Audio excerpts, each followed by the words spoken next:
Nick and Saundra. She stretched cat-like on the bed. He watched her with an amused eye. "Are you going to haul yourself out of that bed, lazy bones, or do I have to come in and get you? It's late, even for a Sunday." She squealed, No, Nick, I'm getting up, please, give me a minute." It was not ever a good thing to let Nick get her. Much better to drag herself out, no matter how tough it seemed. It was good to have this terrible wake-up artist reputation. It meant he only had to threaten, not actually do anything. "Breakfast in half an hour.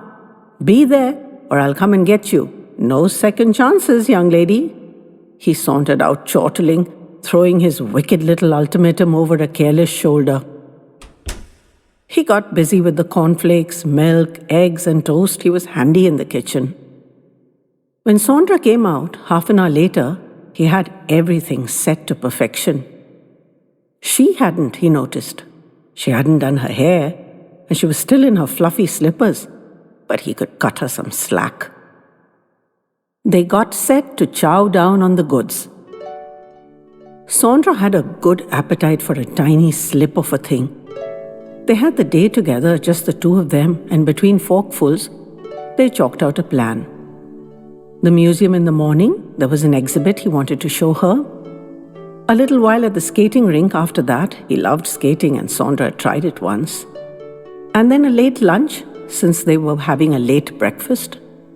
There were plenty of choices, but he thought he knew which she'd like best. The place, so she could feed the ducks. He'd already made a reservation for 2 on the restaurant deck, and if she decided on something else, they could always cancel it. But chances were, that's where she'd want to go. Later, she said, she needed a pair of jeans, so could they please go to the mall? And in payback for the museum, he agreed readily. The jeans were only the tip of the iceberg, he thought knowingly. The mall would swallow up the second half of the day. They could try bowling at the mall alley if they still had any energy. It looked like a plan. They agreed on an ETD, 20 minutes later at the front door, with whatever paraphernalia they each needed, lock and load. The breakfast seemed to have worked magic on her, for Saundra was at the front door ahead of schedule, ponytails swinging jauntily. He looked at her admiringly as she bounced out in her sneakers and baseball cap. Her jeans looked fine to him, but what did he know? They had a full day ahead of them, and he had great hopes for it. Better not to lock horns with a female on the subject of clothes. The Da Vinci exhibit proved to be a big success. She'd never heard of him, of course, and was absolutely transported. It was an exhibit of his scientific discoveries, and the drawings of his calculator, helicopter, the armored tanks, and the water dikes simply mesmerized her. She had a wide-open, inquiring mind, soaking up new facts like a sponge, and he'd thought she'd love it. But one never really knows. She might have had her mind on those jeans, or whatever they were a euphemism for, and it could have been a lost cause. She hung on to his arm excitedly, and they both read the little literature alongside each exhibit and then discussed it. They laughed as they tried to read the mirror script in his notebooks, scrawled in the faded, old-fashioned handwriting, and giving up, looked in the mirror and raced through it so easily. How can anyone possibly teach themselves to write like that when even reading it is so difficult, she gurgled. And writing with both hands at the same time on 2 different topics? That's just impossible. Is it really true, Nick? She questioned him, looking trustingly into his face. Well, he hadn't been there to know, had he? He teased her. But yeah, it was well documented. So however implausible, it was probably true. She just shook her head in amazement. She was thrilled with the whole exhibit, going back to this display or that one, and didn't want to leave the museum. He felt like the cock of the walk.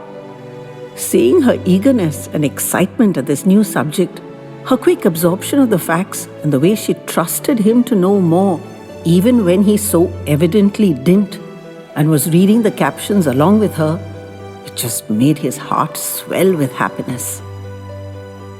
They finally scuttled down the museum steps and raced across to the place, not having time for the rink. She apologized to him prettily as she crumbled the bread rolls for the ducks and fish in the lake. "We can go after lunch, can't we? The jeans can wait. There's plenty of time." She barraged him with questions about Da Vinci, and he answered as quickly as he could Google them, until finally their meal came and he called a time out so they could eat. As always, the food got her full attention. It was satisfying to watch her clean her plate to the last scrap when so many girls would pick and dab listlessly at their food. And where she put it was always a mystery, for she was thin and wiry and strong, with not an inch of chub anywhere except her apple cheeks. But then she lived each day on full throttle till she dropped from exhaustion. And though waking up was always a struggle for her, once she was up, she'd be back in fifth gear in no time at all. She tucked into her knickerbocker glory with customary gusto, spooning fruit, ice cream, and cubes of red jelly into her mouth, while he almost looked under the table to check if she had holes in her shoes. How could she tuck all that into her tiny frame? It was like a magic trick, in reverse. Not the top-hatted magician pulling yards and yards of ribbon out of an empty hand, but Saundra scooping tons and tons of food down the magic rabbit hole, or so it seemed, never to be seen again. It was an equally stunning performance. Almost exhausted from just watching her, he leaned back in his chair with a languid smile. She beamed at him over the rapidly emptying ice cream glass. "Shall we go skating now?" His booming laugh rippled over the lake, causing the ducks to almost jump out of the water. But she was serious. She meant it. Any other human would have needed an hour to recover, but this one had just tanked up her energy reserves, and the skating rink was apparently beckoning her. He paid up the bill with a smile that spread through his body. He would never get to know this crazy creature. This fantastic day alone was just a start. They loped off to the rink, and soon they were kitted out and venturing onto the big expanse. She clutched at his hand nervously, but listened carefully to his instructions and actually tried to follow them. In a few minutes, she'd got back the skills of her previous lesson and was feeling more confident. She sent him off for a few quick spins. She swore she liked to look at all the fancy steps and dips and twirls he did, so she could know what were the things she wanted to learn. And in the meantime, she doggedly put one foot in front of the other and glide, and another step and glide, and on and on. He came back around and held her hands as she navigated the curves, and cross and step, and cross and step, and cross and step and glide, as he reversed along easily in front of her, holding her trust safely in his two strong hands. It was a joy to teach her anything. He recognized the Henry Higgins-ness of it, but he revelled in it nevertheless. "I never had a single pratfall," she crowed as she unlaced her boots. "Last time I fell 3 times. I'm going to be a champion and beat you at all the swirling, twirling stuff real soon, Nick. Just you wait and see." He gave her a little hug as they hustled out to the car, and she leaned in happily. He'd just never anticipated they'd have such a humdinger of a day. He'd been a bit nervous about spending the whole long day together. But Saundra was a superstar, and she made him feel he couldn't put a foot wrong. At the mall, she insisted they find a parking spot under a light though it was still daylight. "It will be dark when we come out," she informed him sagely. And he felt grateful that she knew these simple ways to keep herself safe. But when she encouraged him to put a red sock from her backpack onto the radio antenna, he flatly refused. He told her she could photograph the number of the parking lot if she couldn't remember it, but the red sock was never going to happen on his watch, that he swore. She wailed over it, but finally agreed to take the photo since she was sure they'd never find the car in the parking lot otherwise.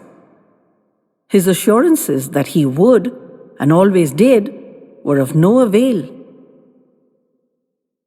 Whether it was that interchange that addled her, or just pure luck, the jeans didn't take much time.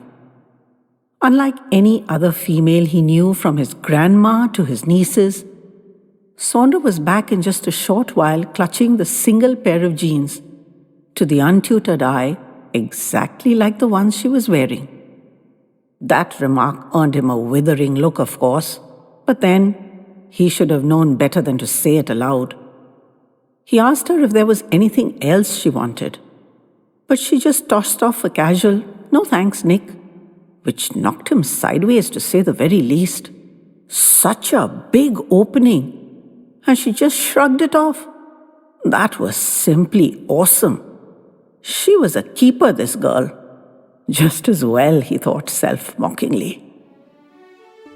He carried the bag for her, and she tucked her soft hand into his as they strolled through the mall, and he felt no end chuffed to be there with her.